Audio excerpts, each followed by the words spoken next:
ক্লোভিটামিল জি ক্রিমটি ফর্সা হওয়ার জন্য বা মুখের গ্লো আনার জন্য ব্যবহার করা হয়ে থাকে, নাকি অন্য কোনো চিকিৎসা ক্ষেত্রে ব্যবহার করা হয়ে থাকে? এই ক্রিমটি আসলে কি এবং কিভাবে ব্যবহার করতে হয়, কখন ব্যবহার করতে হয়, তো তার নিয়েই আজকের এই ভিডিওটা। এই ভিডিওটা স্কিপ না করে একদম শেষ পর্যন্ত দেখবেন। আর আপনি যদি চ্যানেলে প্রথমে এসে থাকেন বা চ্যানেলটি এখনো সাবস্ক্রাইব করে না থাকেন, তাহলে অবশ্যই চ্যানেলটিকে সাবস্ক্রাইব করে দিবেন।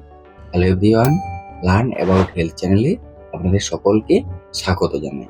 এই ক্লোভিটামিল জি ক্রিমটি বর্তমান প্রাইস হচ্ছে 46 টাকার মতো এবং সময় অনুসারে দাম ওঠানামা হয়ে থাকে। এই ক্রিমটির মধ্যে কি কি উপাদান রয়েছে? এর মধ্যে রয়েছে ক্লোভিটাসল প্রোপিওনেট এবং জেন্টামাইসিন। ক্লোভিটাসল প্রোপিওনেট হচ্ছে একটি স্টেরয়েড যা ত্বকের প্রদাহ, লালচে ভাব আর চুলকানি কমাতে সাহায্য করে থাকে। আর জেন্টামাইসিন হচ্ছে একটি অ্যান্টিবায়োটিক যা ব্যাকটেরিয়াল ইনফেকশন থেকে ত্বককে রক্ষা করে থাকে। তাহলে কি কি চিকিৎসা ক্ষেত্রে এই ক্রিমটি ব্যবহার করা হয়ে থাকে? এই ক্রিমটি সাধারণত ব্যবহার করা হয় ত্বকে অ্যালার্জি হলে, যেমন ত্বকের লাল ভাব, ত্বকের চুলকানি, ফোলা ভাব বা ত্বকের যদি ফুসকুড়ি হয়ে থাকে, তখন তার চিকিৎসা ও তার প্রতিরোধে এই ক্রিমটি ব্যবহার করা হয়ে থাকে। এছাড়াও ব্যাকটেরিয়ার ইনফেকশন হলে, যেমন এক্সিমা বা সিরিয়াসিসের চিকিৎসা ও তার প্রতিরোধে ব্যবহার করা হয়ে থাকে। এবার এই ক্রিমটি কিভাবে ব্যবহার করতে হয়? আক্রান্ত স্থানে দিনে 1 বার কি 2 বার এই ক্রিমটি লাগাতে হয় চিকিৎসকের পরামর্শ অনুযায়ী। কতদিন ব্যবহার করবেন? 5 থেকে 7 দিনের বেশি কখনোই নয়। অবশ্যই চিকিৎসকের পরামর্শ নিতে হবে, তার বেশি ব্যবহার করতে হবে।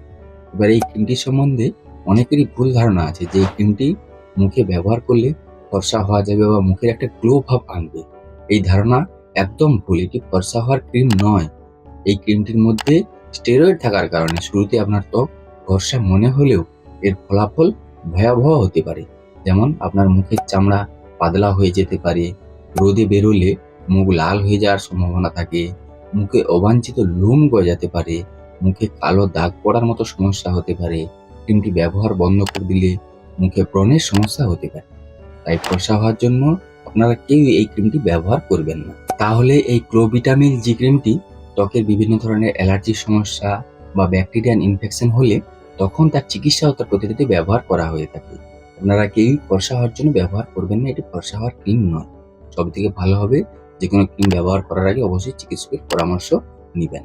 তো এই ছিল ক্লোভিটামিল জি ক্রিমের বিষয়ে একটা সম্পূর্ণ বিবরণ। এর বাইরেও যদি আপনাদের কোনো কিছু প্রশ্ন থেকে থাকে তাহলে অবশ্যই কমেন্ট করে জানাবেন। ভিডিওটি যদি ভালো লেগে থাকে তাহলে সকলের সাথে শেয়ার করে সকলকে দেখার সুযোগ করে দিবেন, লাইক করবেন, আর হ্যাঁ, অবশ্যই চ্যানেলটিকে সাবস্ক্রাইব করে দিবেন এরকমই স্বাস্থ্য এবং ওষুধ সম্পর্কে সঠিক ইনফরমেশন পাওয়ার জন্য। আপনারা সকলে বেশ ভালো থাকবেন, সুস্থ থাকবেন। দেখা হচ্ছে পরের ভিডিওতে। ধন্যবাদ।